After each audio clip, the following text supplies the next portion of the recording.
The cafeteria was buzzing with noise, gossip, and clattering trays when the hush fell. 1 second, Ella Simmons was quietly flipping the pages of her fantasy novel, and the next splat, her white shirt turned purple-red from a cold splash of grape juice. It wasn't an accident. It was war. And the first strike had been made, publicly. Laughter echoed through the lunchroom, loud and cruel. Alyssa Monroe, the queen bee of Westville High, stood just a few feet away, smirking, holding an empty cup with a perfectly manicured hand. "Oh no," Alyssa crooned, fake concern in her voice, "did that land on you?" Everyone laughed harder. But Ella? She didn't cry. She didn't run. She slowly stood up, looked Alyssa straight in the eyes, and said 6 words no one expected. "You won't be laughing for long." Chapter 1, Ella Simmons, the Quiet One. Ella had always been a shadow in the school's halls.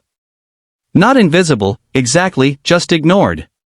She wore oversized hoodies, read during lunch, and stuck to the back rows of every classroom. People assumed she was weird, or sad, or both. What they didn't know was that Ella had learned to be silent not because she had nothing to say, but because she had once been hurt for speaking.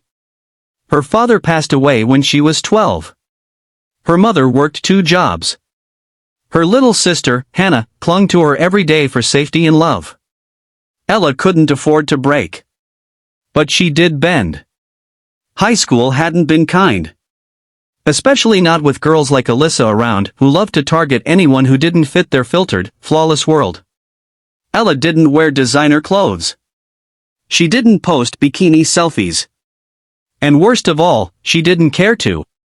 To Alyssa and her group, Ella was the perfect victim. Chapter 2, Humiliation Day.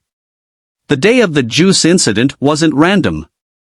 Alyssa had overheard 2 senior boys saying Ella was kinda cute, in a mysterious way. That alone was enough to ignite her cruelty. At lunch, Alyssa walked past Ella's table, accidentally dropped her full juice cup onto Ella's shirt, and played the victim. The cafeteria went silent for a moment, then erupted in laughter. Ella's shirt clung to her skin, cold and sticky. Her hands trembled, but not from fear. From fury. She locked eyes with Alyssa, her voice calm. "You won't be laughing for long." The crowd fell quiet again. A tension lingered in the air. Ella walked out, leaving her half-eaten lunch and stained book behind. But something inside her had awakened. Chapter 3, Remembering Strength. At home, Ella peeled off the shirt, tossed it in the bin, and stood in front of her mirror. She stared at herself, at the red stain, at the tear-streaked cheeks. And she whispered to her reflection, "Never again." That night, after tucking Hannah into bed, she opened her closet and pulled out something she hadn't touched in over a year, her martial arts belt. Ella used to train in Krav Maga. Her dad had signed her up after she'd been bullied in middle school. She loved it, it made her feel strong, in control. But after he died, everything fell apart. Her spark had dimmed. Until now. That night, she tied the belt around her waist again. It didn't feel like closure. It felt like a beginning. Chapter 4, Rebuild. Ella didn't wake up a warrior. She worked for it. She rejoined the local Krav Maga dojo. Her old coach, Miss Lorna, welcomed her with open arms and a tough training schedule. At school, Ella didn't announce her transformation. She simply started walking taller. Looking people in the eye. Saying no with her full chest. She kept training, bruises covering her arms, sweat soaking her shirts. She ran before school and shadowboxed in her room at night. Confidence replaced the silence. By week 3, she was no longer afraid to speak in class. By week 5, people were noticing her. Wait, is that Ella? She looks different. She's glowing, bro. Alyssa noticed too, but she didn't care. Not yet. Until the talent show incident. Chapter 5, A Stage and a Spark. Westville High's annual talent show was a huge event. Ella didn't want to perform, but she signed up to help backstage as part of the leadership committee. Alyssa, of course, planned to perform a solo dance, with the expectation of being crowned queen of the night. The day of auditions, Ella was managing the soundboard. Halfway through Alyssa's routine, the music cut out. Static. Then silence. Alyssa stormed backstage, furious. "You," she hissed at Ella. "You sabotaged me." Ella blinked, calm. "The system glitched. Check the tech logs. Don't play innocent. You're just jealous because everyone finally noticed you." Ella tilted her head. "I don't need to be noticed to know who I am." Alyssa shoved her. "You think you're tough now?" Ella didn't flinch. "No.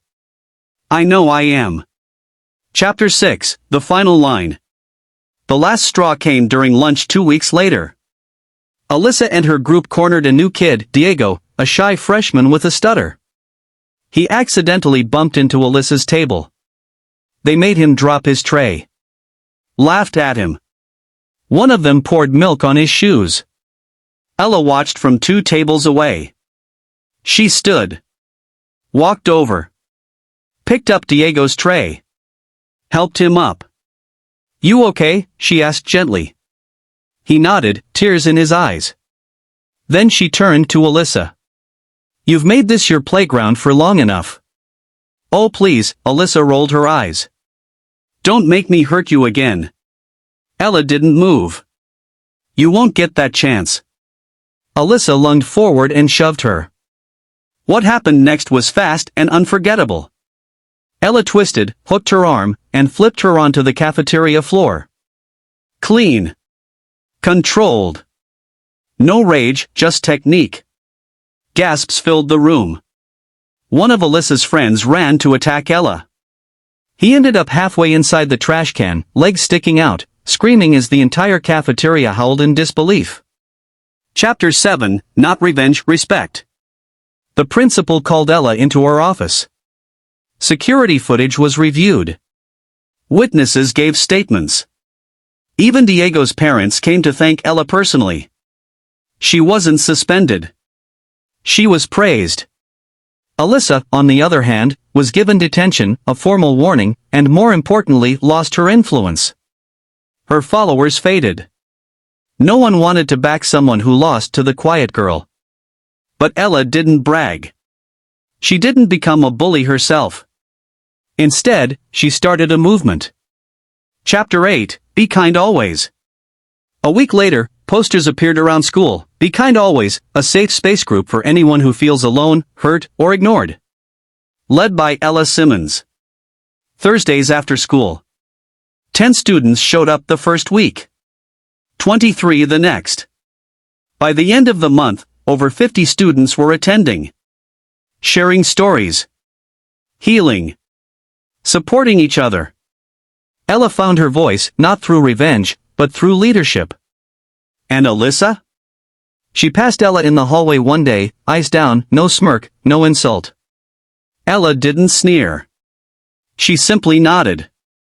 Because sometimes, the most powerful thing you can do, is rise without stepping on anyone. Final message to the viewer, call to action. If you've ever been bullied, ignored, or underestimated, this story is for you. You are stronger than you think. You don't need revenge to win. You just need to remember who you are. Let Ella's story remind you. Sparkle's confidence isn't loud, it's powerful. Sparkle's kindness isn't weakness, it's strength. Sparkles and you don't have to fight alone. Backhand index pointing right. Drop a comment below if you've ever stood up for yourself or someone else. Backhand index pointing right. Share this video with someone who needs to hear it. Backhand index pointing right and subscribe to our channel, Be Kind Always, where courage, empathy, and strength come first. Let's create a community where no one feels invisible again.